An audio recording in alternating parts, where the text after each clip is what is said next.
এখন বাজে ঘড়িতে সকাল 7:30। কাল না আমার রাত্রে একদম ঘুম হয়নি। যত দিন এগিয়ে আসছে ততই আমার ঘুমের তো একটা ব্যাঘাত ঘটছেই। তার সাথে সাথে আজকে ঘুম না হওয়ার কারণটা রয়েছে যে আমার প্রচুর পরিমাণে টেনশন হয়েছে। সামনে একটা অনুষ্ঠান রয়েছে, এটার জন্য তো একটা টেনশন কাজ করছেই। তার থেকে যেটা সব থেকে বেশি টেনশন কাজ করছে সেটা হচ্ছে ডেলিভারি নিয়ে।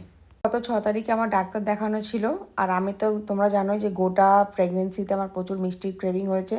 কম বেশি আমি প্রচুর মিষ্টি খেয়েছি। সমস্যাটা হচ্ছে 6 তারিখে আমার ডাক্তার দেখানো ছিল, আমি ডাক্তার দেখাতে গিয়েছিলাম, আর সেই সময় ডাক্তারকে বলেছিলাম যে ম্যাম আমার একটু হাত আর পাগুলো হালকা হালকা ফুলতে শুরু করেছে। এই কথা মতন ডাক্তার আমাকে কিছু ব্লাড টেস্ট দেয়, মানে সুগার, থাইরয়েড আর হেমোগ্লোবিন টেস্ট দেয়। আজকে সকালে সেই টেস্টগুলো করাতে যাব, তার আগে একটু ডাবের পানি খেয়ে নিচ্ছি। শুরুতে তো আমি প্রচুর ডাবের পানি খেয়েছি, কিন্তু মাঝখানে ছেড়ে দিয়েছিলাম। কিন্তু ডাক্তার বলেছিল যে যতক্ষণ না ডেলিভারি হচ্ছে ততক্ষণ এটাকে কন্টিনিউ রাখো। এই কথা মতন ডাবের পানি খেয়ে নিয়ে এখন প্রেসক্রিপশন গুছিয়ে নিয়ে আমি বসে আছি। মানে ব্লাড নেওয়ার কথা ভাবলেই না বিশ্বাস করো গায়ে জ্বর চলে আসে। এমন হয়তো সেরকম কিছুই নয়, ছোট্ট একটা ব্যাপার, তারপরেও এত রকম ভাবে আমার টেনশন কেন হয় আমি জানি না। আমি ভীষণভাবে নার্ভাস হয়ে পড়ি, আর তারপরে না মাথা ঘুরতে আরম্ভ করে, হাত পা কাঁপতে আরম্ভ করে, খুবই একটা বাজে রকম ব্যাপার হয়। এখানে রয়েছে প্রেসক্রিপশন, সব প্রেসক্রিপশনগুলো একসাথে আমি গুছিয়ে রাখছি। আমার যেটা লাগবে সেটা আমি নিয়ে বাকি প্রেসক্রিপশনগুলো সবকিছু গুছিয়ে রাখি। তো বেশি আর সময় নেই, হয়তো আজকে ডাক্তার ডেলিভারি ডেট দিয়ে দেবে। দিলে অবশ্যই তোমাদেরকে জানাবো। চলো তার আগে রেডি হয়ে বেরোই, কারণ যেতে হবে অনেকটা দূরে। আমি চলে এসেছি ল্যাবরেটরিতে, বসে আছি। ব্লাড টেস্ট, ওখানে ও কথা বলছে ওখানে। আমাদের এখানে এসে বেশিক্ষণ ওয়েট করতে হয়নি, তো এখন আমার ব্লাড নিচ্ছে, আর যতক্ষণ না ব্লাড নেবে ততক্ষণ তো আমি কিছু খেতে পারবো না। এখন প্রায় 11টার মতন বাজে, প্রচন্ড খিদে পেয়ে গেছে। আমি আর ও চলে এসেছি এখন একটা দোকানে, এখানে দাঁড়িয়ে আমরা আজকে বাইরে টিফিন করব, তারপরে চলে যাব বাড়িতে। আর সকালে ব্লাড টেস্ট ছিল, ব্লাড টেস্ট করে বাড়িতে গিয়ে স্নান করে এই বাড়িতে এসেছিলাম। দুপুরবেলা এই বাড়িতে চিংড়ি মাছের মালাইকারি রান্না করেছি, খেয়েছি, খাওয়া হয়ে গেছে। আমার বর এই সব এসেছে খেতে, এখন বড়ের জন্য মাছ ভাজা করছি। আর আজকে আবার রাত্রিরে রয়েছে ডাক্তার দেখানো, বেশ অনেকগুলো সকালবেলা রক্ত নিয়েছে। বিশ্বাস করো পুরো গা হাত পরে থরথর করছিল, ভিডিও কন্টিনিউ করতে পারিনি। বাইরে থেকে একটু টিফিন করে বাড়ি এসেছিলাম। আর এখন হচ্ছে এই যে মাছ ভাজা।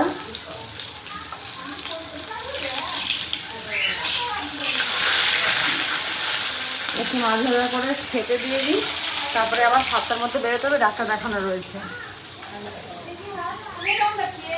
আসসালামু আলাইকুম guys, welcome back to my channel. আমি সাবিনা। কেমন আছো তোমরা সবাই? আই হোপ যে সবাই ভালো আছো, সুস্থ আছো। আলহামদুলিল্লাহ আমরা সবাই ভালো আছি, সুস্থ আছি। আর এখন সকালে ঘুম থেকে এই যে ও উঠেছে, এখন আমি 2 ঘন্টা হয়ে গেছে উঠেছি। 2 ঘন্টা থেকে আমি 9টার সময় উঠেছি, এখন 11টা বাজে। উঠে প্রচুর জামা কাপড় ছিল, কেটেছি। কিছু জামা হাতে কেটেছি, কিছু জামা ওয়াশিং মেশিনে কেটেছি। আর তো ভিডিওটা কালো কালো লাগছে কেন? তো কথা হচ্ছে এখন আমার যে নতুন শাড়িটা কেনা হয়েছে সেটার জন্য ব্লাউজ বানাতে দিতে যেতে হবে। তবে একটু তাড়াতাড়ি ফ্রেশ হয়ে রেডি হয়ে টিফিন করে নাও, চলো একটু বাইরে যাবো। ব্লাউজ, হ্যাঁ, একটু ব্লাউজটা বানাতে দিতে যেতে হবে, কারণ কি তো সেই জন্য সব জিনিসপত্র মোটামুটি রেডি হয়ে গেছে, আর কয়েকটা জিনিস বাকি আছে।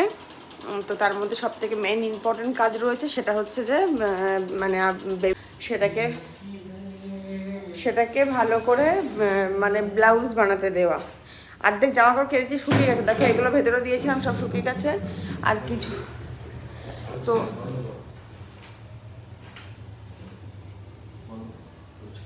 হয়নি।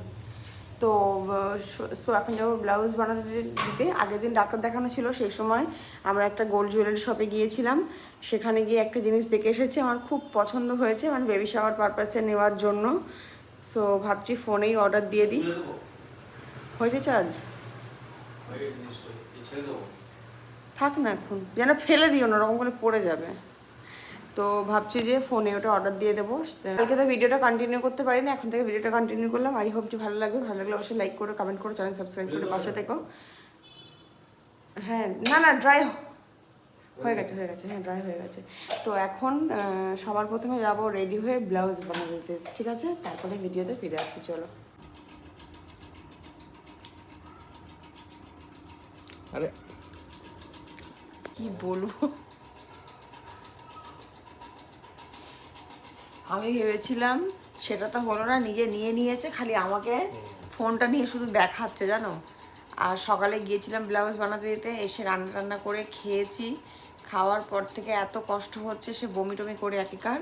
আর এখন একটু খিদে পাচ্ছে, এখন একটু বসেছি যে মিষ্টি দই নিয়ে। এই যে মিষ্টি দই নিয়ে বসেছি। আর আজকে রান্না করেছিলাম কি জানো, আম ডাল, লাউয়ের তরকারি আর ইলিশ মাছ। কিন্তু দুঃখিতবশত এত দামি একটা মাছ খেয়েও হজম করতে পারলাম না, সেটাকেও বের করে দিতে হলো। আর ফিরোজ ভাই ফোন করছো, ফিরোজ মিয়া। তো যাই হোক, মোটামুটি দেওয়ার সাথে ব্লাউজ হয়ে গেছে। জানি না এত কম টাইমের মধ্যে ভালো বানাবে খারাপ বানাবে কিচ্ছু জানি না, বাট দিয়ে এসেছি। আর যেটা কথা হচ্ছে সেটা হচ্ছে যে অনলাইনে দুটো জিনিস অর্ডার দিয়েছি, এখনো পর্যন্ত এসে পৌঁছায়নি। কবে আসবে না আসবে সেটাও বুঝতে পারছি না। আর আমার তো চলো, খুব ভালো ভালো ব্লগ আসতে চলেছে, আই হোপ যে তোমাদের ভালো লাগবে। সবাই প্রে করো সুস্থভাবে যেন সব কিছু হয়।